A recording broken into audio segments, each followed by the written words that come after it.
उस स्वाभिमान को मत जगाइए।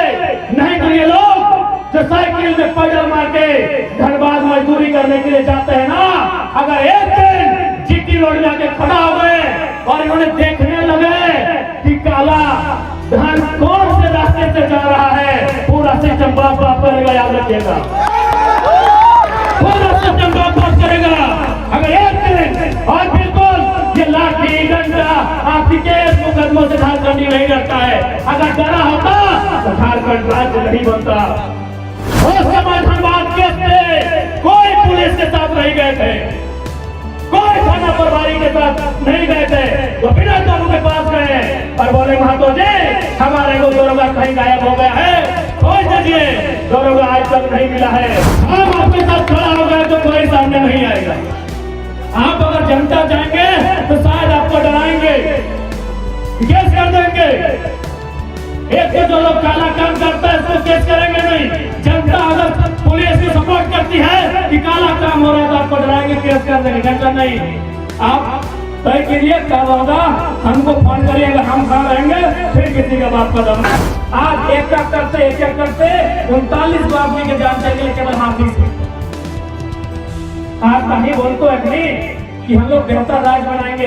अरे जो लोग बेहतर राज्य है ना, अगर एक आदमी का जान जाता है तो दूसरा हम लोग जाने नहीं देता है, उसे बेहतर राज्य कहते हैं। झारखंड की माटी में जब जब संघर्ष की खुशबू आती है तब तब एक आवाज गूंजती है, टाइगर की दहाड़।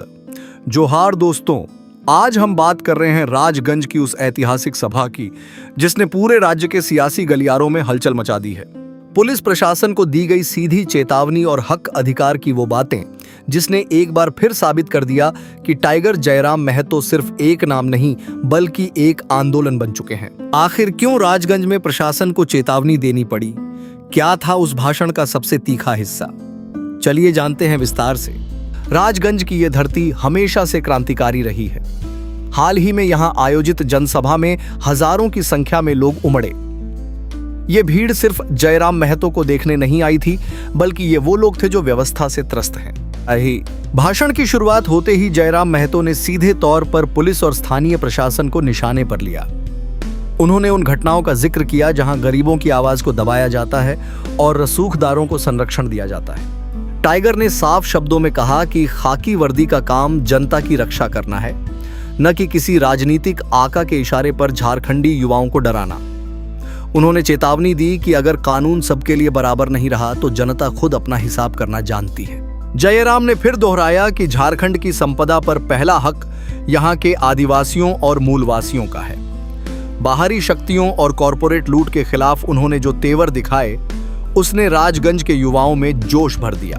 भ्रष्टाचार, बेरोजगारी और स्थानीय नीति जैसे मुद्दों पर टाइगर ने सरकार को तो घेरा ही, साथ ही उन अधिकारियों को भी आधे हाथों लिया जो फाइलों के नाम पर जनता को गुमराह करते हैं। देखिए, जयराम महतो का यह अंदाज नया नहीं है, लेकिन राजगंज में जिस तरह से उन्होंने पुलिस प्रशासन को चेतावनी शब्द का इस्तेमाल किया है, वो संकेत देता है कि अब ये आंदोलन सड़कों से निकलकर सीधा सिस्टम से टकराने के लिए तैयार है। जब एक युवा नेता मंच से खड़ा होकर सीधे वर्दी को चुनौती देता है, तो इसका मतलब है कि जमीन पर असंतोष बहुत गहरा है। तो दोस्तों, आपको क्या लगता है? क्या टाइगर जयराम महतो के इस भाषण से प्रशासन की कार्यशैली में कोई बदलाव आएगा?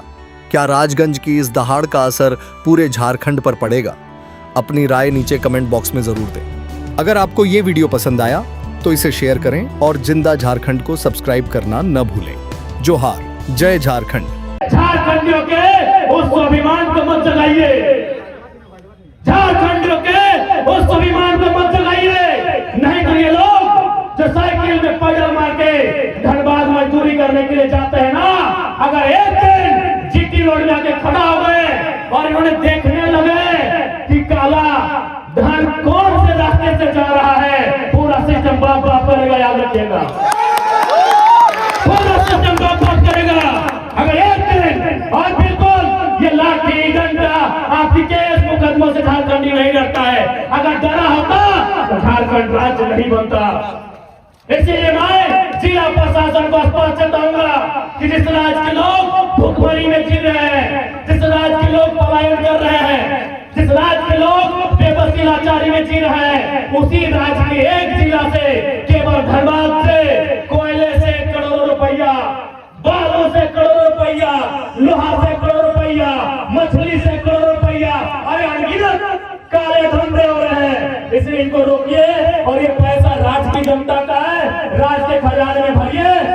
है? किससे छुपा है? कि बरवड्डा गोविंदपुर केगा उस समय धनबाद के एसपी पुलिस फोर्स के साथ रह गए थे। विनोद बाबू के घर गए, बोले महतो जी दरोगा को खोज लीजिए। उस समय धनबाद के एसपी कोई पुलिस के साथ नहीं गए थे, कोई थाना प्रभारी के साथ नहीं गए थे। वो विनोद बाबू के पास गए और बोले महतो जी हमारे को दरोगा कहीं गायब हो गया है, खोज दीजिए। दरोगा आज तक नहीं मिला है। तो याद रखिए, तो चाची में हो अगर वड्डा में हो, एक एक खड़ा हो जाइए और हम आपके साथ खड़ा होंगे। उसके बाद कोई एसपीडीसी सामने नहीं आएगा। हम आपके साथ खड़ा हो गए तो कोई सामने नहीं आएगा।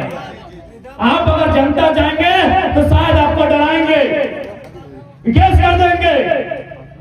एक तो जो लोग काला काम करता है इसको केस करेंगे नहीं। जनता अगर पुलिस को सपोर्ट करती है कि काला काम हो रहा है तो आपको डराएंगे, केस कर देंगे। टेंशन नहीं, आप तय कीजिए क्या होगा, हमको फोन करिएगा, हम खड़ा रहेंगे, फिर किसी का बाप का दम।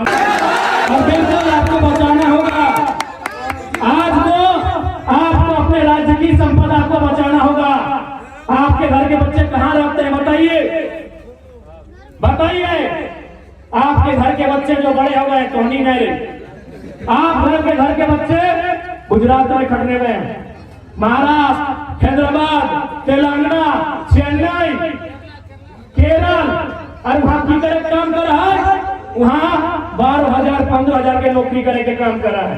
इसलिए याद करे तो उस समय, और हम तो चाहिए कि झारखंड में उस समय फिर से लौट के आवे विनोद बाबू, कॉमरेड एके राय, दिसंबर शिबू सोरेन के टाइम लौट के आवे जब झारखंडी हुजूम बना के सड़कों पे निकलते थे और आर्थिक नाकाबंदी होता था। इस राज्य से एक भी ढेला बाहर नहीं जाएगा,